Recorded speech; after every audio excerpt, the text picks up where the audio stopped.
주문, 피청구인 대통령 윤석열을 파면한다.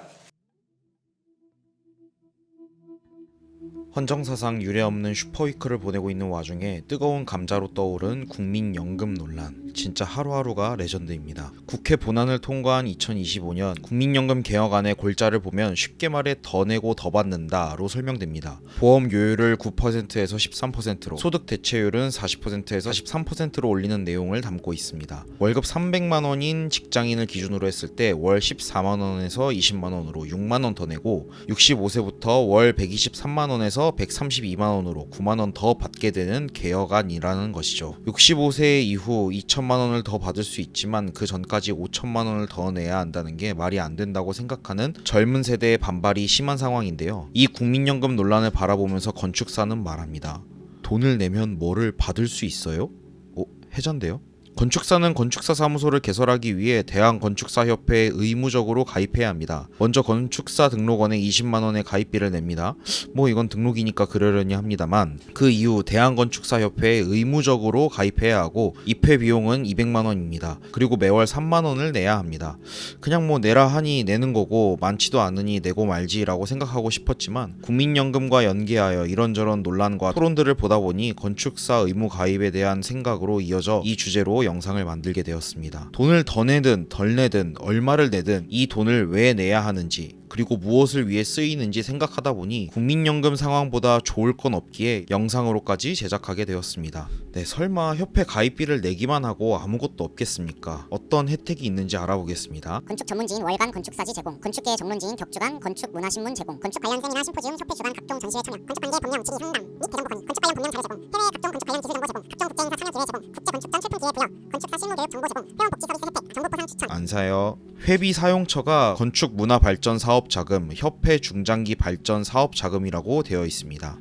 아주 불분명하고 좋은 말인 것 같습니다. 건축사 의무가입 법안이 발의된 게 협회의 입장에서는 엄청난 호재이다 보니 법안 통과를 기념일로 지키고 행사를 벌일 정도입니다. 대한건축사협회의 재연절 정도 되겠죠. 도대체 왜 의무가입을 추진했나 알기 위해 세미나 영상 2시간을 모두 본 후에 의외로 놀라운 부분을 알게 되었습니다. 바로 현 건축사 사무소에 대한 문제의식은 저와 아주 유사하다는 것입니다. 문제의식을 몇 가지 뽑아보면 3%의 대형 설계사무소가 전체 50%의 수익을 독식하는 구조, 타 전문직에 비해 월 매출 200만 원 미만 취약한 사무소의 비율이 높다는 점. 근데 건축사 수는 왜 이렇게 많죠? 의사보다 건축사 수 조절이 시급해 보이는데, 이런 문제의식을 가지고 있다면 대형 사무소가 독식하지 못하는 구조, 신생 소규모 취약 건축사 사무소 전문 스타트업 성장 프로그램 개발이 문제의 근본적인 해결 방법이 아닌가 싶은데, 해결책 중 하나로 장기적으로 건축사 연금을 도입한다고 하네요. 이제는 일이 있는 곳에 회비가 있어야 된다. 실적 회비를 도입할 것이고, 이거를 해서 우리의 여러 가지 염원인 건축사의 품위 있는 생활을 위한 연금제도 도입해야 될 것 같습니다. 연금 받아먹자고 건축사 직업을 선택한 것도 아니고, 전 국민을 대상으로 하는 국민연금도 그 구조적 한계성을 드러내는 이 시기에 건축사 연금을 해결책으로 생각하고 있다니 정말 엄청납니다. 건축사가 운용하면 기금이 뭔가 다르긴 한가 봅니다. 이런 문제점 많고 위헌의 논란 여지가 있는 법안이 쌍팔년도에 혹은 건축 설계 시장이 호황일 때 추후 침체기를 대비하기 위해서 만들어지고 유지된 것도 아니고, 2001년 폐지되었던 법안이 2023년에 부활했다는 게 건축사의 시계는 거꾸로 흐르는 것 같습니다. 이 법안의 입법 추진한 의원들을 알아보겠습니다. 더불어민주당 김철민, 국민의힘 그만 알아보겠습니다. 사실 굉장히 비판적 입장에서 주장을 이어왔지만 의사, 변호사, 세무사, 변리사 등 다른 전문직들은 공익적 기능과 자율적 규제를 확보하기 위해 협회 의무 가입으로 되어 있습니다. 그리고 협회의 기능 중 건축관계 법령 질의, 상담 및 대정부 건의는 건축사의 시장을 보호하는 측면도 있기 때문에 너무나 중요한 협회의 기능입니다.